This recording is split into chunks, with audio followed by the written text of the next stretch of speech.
Lucas, capítulo 23. Jesus perante Pilatos e perante Herodes. E levantando-se toda a multidão deles, o levaram a Pilatos, e começaram a acusá-lo, dizendo: Havemos achado este pervertendo a nossa nação, proibindo dar o tributo a César e dizendo que ele mesmo é Cristo, o Rei. E Pilatos perguntou-lhe, dizendo: Tu és o rei dos judeus? E ele respondendo disse-lhe: Tu o dizes. E disse Pilatos aos principais dos sacerdotes e à multidão: Não acho culpa alguma neste homem. Mas eles insistiam cada vez mais, dizendo: Alvoroça o povo, ensinando por toda a Judeia, começando desde a Galileia até aqui. Então Pilatos, ouvindo falar da Galileia, perguntou se aquele homem era galileu.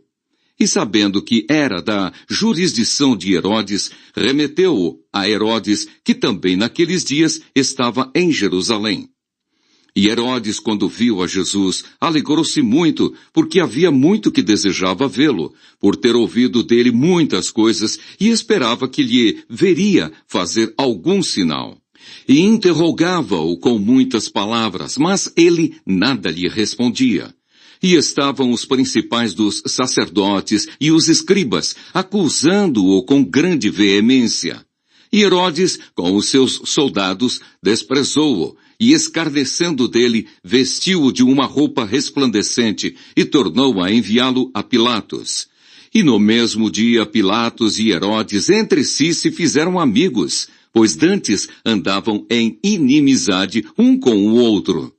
E convocando Pilatos os principais dos sacerdotes e os magistrados e o povo, disse-lhes: Haveis-me apresentado este homem como pervertedor do povo, e eis que, examinando-o na vossa presença, nenhuma culpa das de que o acusais acho neste homem. Nem mesmo Herodes, porque a ele vos remeti, e eis que não tem feito coisa alguma digna de morte. Castigá-lo-ei, pois, e soltá-lo-ei. E era-lhe necessário soltar-lhes um detento por ocasião da festa. Mas toda a multidão clamou a uma, dizendo: Fora daqui com este, e solta-nos Barrabás! Barrabás fora lançado na prisão por causa de uma sedição feita na cidade e de um homicídio. Falou, pois, outra vez Pilatos, querendo soltar a Jesus, mas eles clamavam em contrário, dizendo: Crucifica-o! Crucifica-o! Então ele, pela terceira vez, lhes disse: Mas que mal fez este? Não acho nele culpa alguma de morte. Castigá-lo-ei, pois, e soltá-lo-ei. Mas eles instavam com grandes gritos, pedindo que fosse crucificado. E os seus gritos e os dos principais dos sacerdotes redobravam.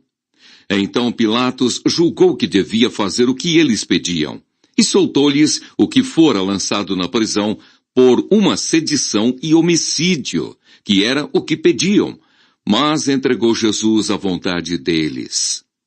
Jesus a caminho do Gólgota. E quando o iam levando, tomaram um certo Simão Cirineu, que vinha do campo, e puseram-lhe a cruz às costas, para que a levasse após Jesus.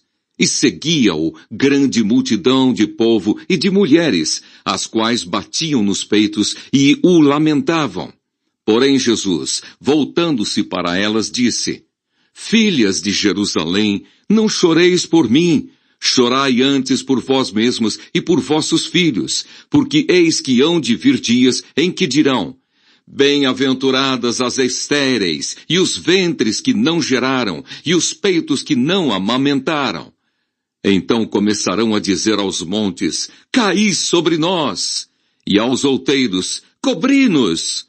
Porque se ao madeiro verde fazem isso, que se fará ao seco? E também conduziram outros dois, que eram malfeitores, para com ele serem mortos. A crucificação. E quando chegaram ao lugar chamado A Caveira, ali o crucificaram, e aos malfeitores um à direita e outro à esquerda. E dizia Jesus: Pai, perdoa-lhes, porque não sabem o que fazem. E repartindo as suas vestes, lançaram sortes. E o povo estava olhando, e também os príncipes zombavam dele, dizendo: aos outros salvou, salva-se a si mesmo, se este é o Cristo, o escolhido de Deus. E também os soldados escarneciam dele, chegando-se a ele e apresentando-lhe vinagre, e dizendo: se tu és o rei dos judeus, salva-te a ti mesmo. E também por cima dele estava um título escrito em letras gregas, romanas e hebraicas: este é o rei dos judeus. E um dos malfeitores que estavam pendurados blasfemava dele, dizendo: se tu és o Cristo, salva-te a ti mesmo e a nós. Respondendo, porém, o outro repreendia-o, dizendo: tu nem ainda temes a Deus, estando na mesma condenação? E nós, na verdade, com justiça, porque recebemos o que os nossos feitos mereciam. Mas este nenhum mal fez. E disse a Jesus: Senhor, lembra-te de mim quando entrares no teu reino. E disse-lhe Jesus: em verdade te digo que hoje estarás comigo no paraíso. E era já quase a hora sexta, e houve trevas em toda a terra até a hora nona, escurecendo-se o sol, e rasgou-se ao meio o véu do templo. E clamando Jesus com grande voz, disse: Pai, nas tuas mãos entrego o meu espírito. E havendo dito isso, expirou. E o centurião, vendo o que tinha acontecido, deu glória a Deus, dizendo: na verdade, este homem era justo. E toda a multidão que se ajuntara a este espetáculo, vendo o que havia acontecido, voltava batendo nos peitos. A sepultura de Jesus. E todos os seus conhecidos e as mulheres que juntamente o haviam seguido desde a Galileia estavam de longe vendo essas coisas.